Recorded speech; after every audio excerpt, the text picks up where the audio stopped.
Hey, what's up, future home buyers? So today we're diving into home buying myths, and there's a ton of them, but we're going to debunk some of the most common misconceptions when you're buying a house. Okay, so myth number one: you need a perfect credit score to buy a home. This is an infamous, myth about the perfect credit score requirement. Spoiler alert: you don't need perfection. Let's break down the reality and make credit scores a little less scary, shall we?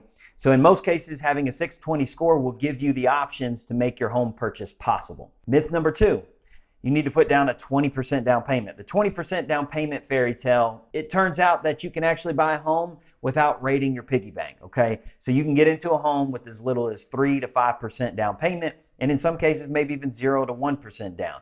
In fact, I've seen some folks actually lose money because of this myth, because they delay buying a home for years in order to save for that 20% down instead of buying a house now with, say, 3 to 5% down, and then lose out on years of equity appreciation, principal pay down, just to avoid the PMI, which in fact would have cost them less over that period of time.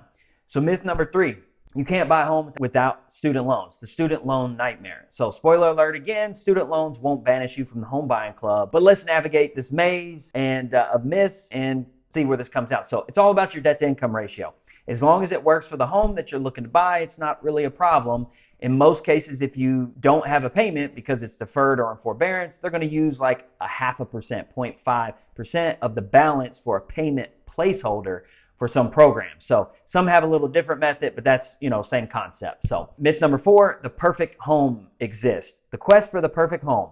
Brace yourself, folks, because the perfect home might not have a golden staircase or a unicorn stable, but let's bring our expectations back down to reality. So don't let excessive pickiness cause you to delay buying a home for a year or two and then lose out on all the potential appreciation and equity over that few years when home prices end up, going higher. So the reality is it's a game of compromise. So myth number seven: you can time the market perfectly. Forget the crystal balls. Timing the market is nearly impossible. So buying a house yesterday is always the best philosophy. The best time to plant a tree was 20 years ago. The next best time, today. You've heard that before. The same goes for real estate. So myth number six: the process is long, hard, and frustrating. Some cases it may be for other people, and that myth is out there because there have been people that have dealt with this when buying their house, but in many cases it was because they had an inferior or the wrong people on their home buying team, such as the wrong lender or real estate professional. This process can often be much faster, smoother, and easier than what most people think. And that's definitely the feedback we get from our clients. So if you pick the right mortgage lender to advise you properly, and I know a guy, and proactively get things in order prior to the loan application, which your mortgage pro can help you with. Bonus myth: buying a fixer-upper is a money saver.